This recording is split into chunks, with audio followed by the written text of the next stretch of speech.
Hello everyone, I'm Animesh Pradhan. I've secured All India Rank 2 in UPSC Civil Services Examination 2023, and through this video and platform I'd like to share my overall strategy that I had used for this examination. A disclaimer before that, my strategy might not suit you and might not suit everybody. But the essence of top up videos had always been not to blindly follow anyone's approach, but take some bits of it that could help you and strategize your preparation in a way that could suit to your personal and professional needs. So if I would be able to help anybody through this, that would mean a lot.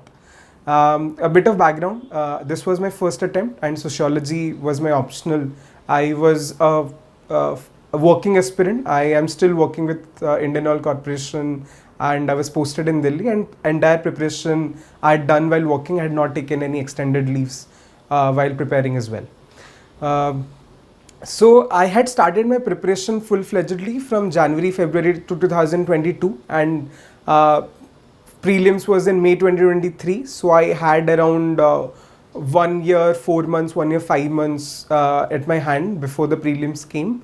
And it becomes really difficult to categorize at whether you are reading for mains or reading for prelims. But I had done my preparation in an integrated way. But obviously it's an exam, so I had to strategize in a way keeping in mind what kind of content I am reading and what kind of content I am making from those content would suit the demands of either prelims or mains. From February to May 2023, I had done exclusive prelims preparation, forgetting that mains or optional exist in the world. But before that, I had an integrated approach towards this exam, but obviously differing in the strategies that I have to differ in prelims and mains. So from February 2022 to January 2023, it was an integrated approach. I had 3 slots while I was preparing, 3 slots in mind. One was for the standard books that I used to study. One was for my optional sociology, and one was I was following a weekly current affairs magazine from which I made my mains notes topic wise. So I was thorough with the syllabus, and my idea was that I'll have to make notes in a way from mains perspective which I would be able to replicate in the exams as well. So all my notes were very 1-pager or 2-pager notes which were curtailed to how the mains exams answer copies would look like. That, for example, there's a topic on renewable energy, and I came across that in the weekly current affairs magazine. So I'd make up my notes in a way that I start off with 2-3 data points. I mention the status of renewable energy in India, just the points like what gigawatt of power we have in across the renewable energy sector. I'll have a map or a pie chart or whatever at the side. I'll have the issues related to that, the government initiatives, international initiatives, any committee recommendation, any Supreme Court judgment about that. So all these value addition material, facts, figures, examples, use cases were there in my notes, in a way that I would just replicate that if anything comes up with renewable energy in my exams, and not just I keep on writing about what is renewable energy, how India can help, not in a way that I'll not make it a notes per se, but in question answer format is something that I was more interested in while I was making mains notes topic wise from the weekly magazine that I was referring to. Secondly, from that same weekly PDF, from week 1 from February had started appearing half-length mains test from February itself every Sunday. So throughout 11 months from February to December, I would have written around 48 to 50 half-length tests every Sunday in a consistent and disciplined way. And the content that I was subjected to as questions was from those weekly PDF only. So a lot of people say that we have to do mains answer writing, we'll have to make mains notes, have to read mains content and give tests. But these are literally the same thing. You'll have to give a right answer or give test for mains. So for me, it was reading the weekly current affairs and making mains notes out of it topic wise, and writing test on the same content, which was my answer writing practice. So I think this is the most strategic way how you could deal with the entire answer writing and everything that goes on, discussions goes around it. My second slot was obviously standard books. Everybody more or less reads the same, Lakshmikant or Spectrum and so on and so forth for the standard sources, which are very prelims heavy. And I used to continuously test myself after reading certain section of, let's say, Lakshmikant. I used to give this freely available MCQ tests available in the market or in the PDFs in the internet, and I just to score myself and check if I was on the right track or not. And the third slot of my Delhi schedule was with optional sociology, where I had extensively used last year topper copies notes and topper copies answer, and I used to make them as my base material and do my value addition from couple of test series that I came across later on. So this went on for 11 months till December, and in last December, January and mid-November, I sat down and saw that what topics I have left out from mains perspective that I do not have notes for. So I referred to a lot of previous year test series, a lot of previous year yearly compilations, and sat through them and made notes for the things that was not made from the weekly current affairs that I was reading for months. So for the remaining topics for mains, I did my notes till January, and then from February I switched to only prelims. I had my revisions from standard books done. I had started giving prelims test series from February, mid-February, and continued till mid-May. So this was my overall strategy where I tackled mains notes, answer writing, test series in an integrated way, as well as where my optional was also getting covered. For prelims, I think that the three most important things that's extremely comes handy is that you'll have to have a very strong hold on your statics, because current affairs, as you can see, if last couple of years questions, it's extremely random and everything under the sun could be a part of your question. The one thing that you'll have control over is your static.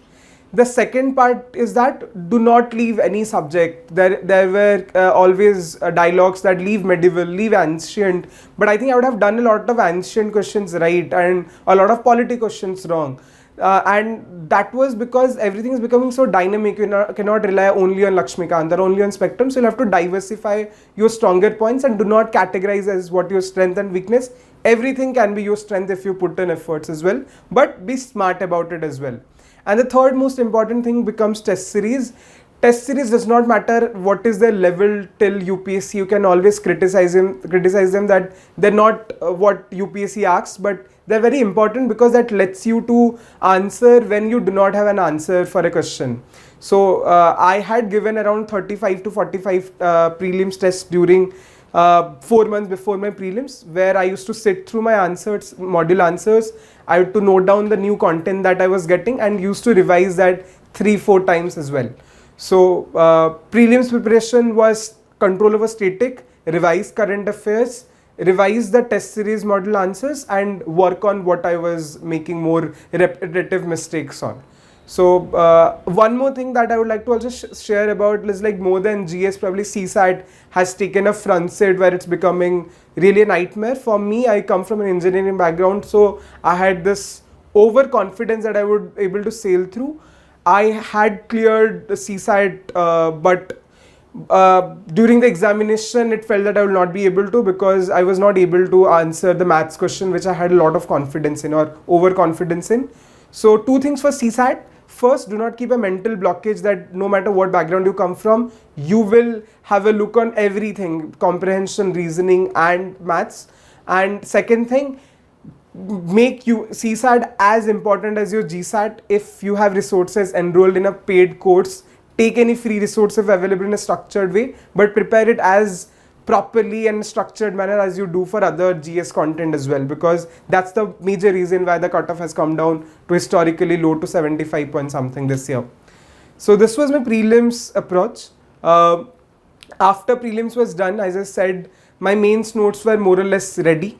What I did that during prelims and mains was first my essay. I relied extensively on past year topper copies, essay copies, ethics or GS copies, but extensively for essay, where the good parts of their essays are just to take a snapshot and compile them in one of my digital notes, and would revise them again and again, any anecdotes, examples, good quotes, or introductions or conclusions. I would note that down from them, and I sat through also with the content that I had and how I could have a connecting statement between two paragraphs of my essays, how I could have a different figure of speech, could have better alliterations in my essays. So I sat through, although I had a knack for writing, but I sat through and understood that I can make my essays more engaging and more coherent.